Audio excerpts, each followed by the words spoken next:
अथ नवमोऽध्यायः। श्रीभगवानुवाच इदं तु ते गुह्यतमं प्रवक्ष्याम्यनसूयवे ज्ञानं विज्ञानसहितं यज्ञात्वा मोक्षसे शुभात्। राजविद्या राजगुह्यं पवित्रमिदमुत्तमम् प्रत्यक्षावगमं धर्म्यं सुसुखं कर्तुमव्ययम्। अश्रद्धधानाः पुरुषा धर्मस्यास्य परन्तप अप्राप्यमान्निवर्तन्ते मृत्युसंसारवर्त्मनि।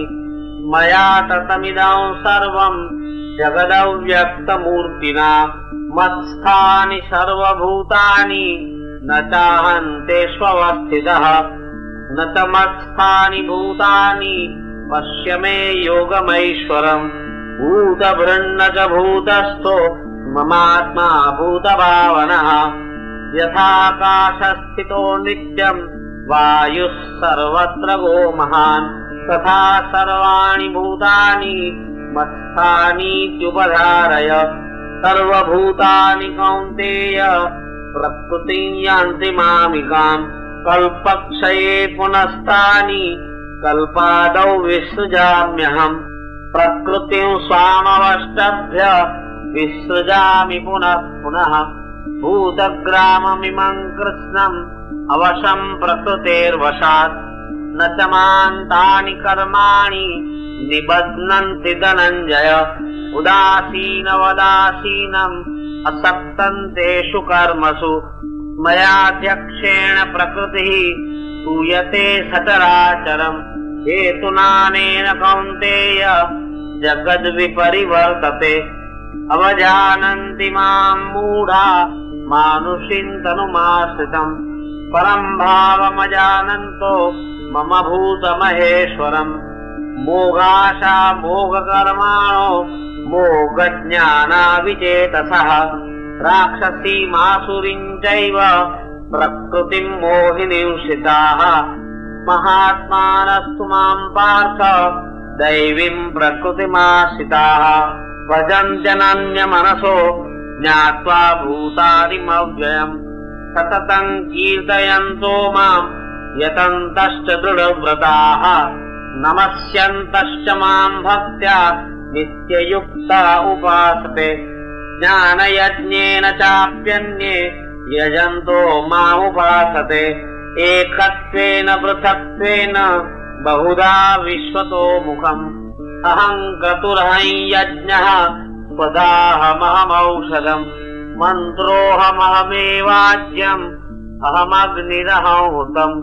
पिताहमस्य जगतो माता धाता पितामहः। वेद्यं पवित्रमोङ्कार रुक्तामयजुरेव च। गतिर्भर्ता प्रभुः साक्षी निवासः शरणं सुहृत्। प्रभवः प्रलयस्थानं निधानं बीजमव्ययम्। तपाम्यहमहं वर्षं निगृह्णाम्युत्सृजामि च। अमृतं चैव मृत्युश्च तदसच्चाहमर्जुन। त्रैविद्या मां सोमपापूतपापा यज्ञैरिष्ट्वा स्वर्गतिं प्रार्थयन्ते। ते पुण्यमासाद्य सुरेन्द्रलोकम् अश्नन्ति दिव्यान् दिवि देव भोगान्। ते तं भुक्त्वा स्वर्गलोकं विशालम् क्षीणे पुण्ये मर्त्यलोकं विशन्ति। एवं त्रयी धर्ममनुप्रपन्ना गतागतं कामकामा लभन्ते। अनन्याश्चिन्तयन्तो मां ये जनाः पर्युपासते तेषां नित्याभियुक्तानां योगक्षेमं वहाम्यहम्।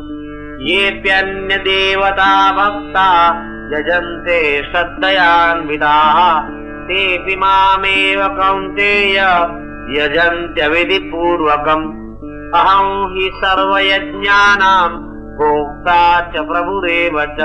न तु मामभिजानन्ति तत्त्वेनातश्च वन्तिते। यान्ति देवव्रता देवान् पितॄन् यान्ति पितुव्रताः।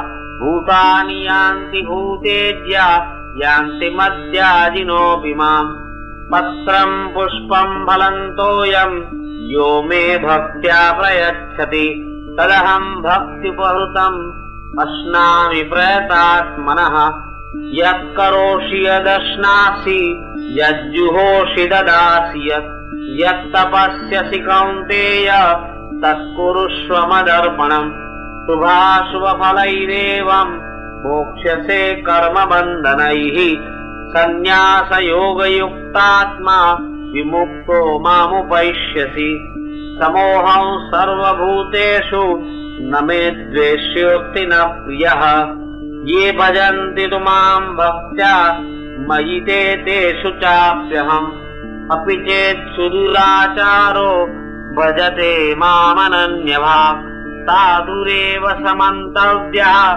सम्यग् व्यवसितो हि सः क्षिप्रम् भवति धर्मात्मा तस्वच्छान्तिम् निगच्छति कौन्तेय प्रतिजानीहि न मे भक्तः प्रणश्यति मां हि पार्थ व्यपाश्रित्य येऽपि स्युः पापयोनयः स्त्रियो वैश्यास्तथा शूद्राः तेऽपि यान्ति परां गतिम् किं पुनर्ब्राह्मणाः पुण्या भक्ता राजर्षयस्तथा अनित्यमसुखं लोकम् इमं प्राप्य भजस्व माम् मन्मना भव मद्भक्तो मद्याजी मां नमस्कुरु मामे वैश्यसि युक्त्वैवम् आत्मानं मत्परायणः।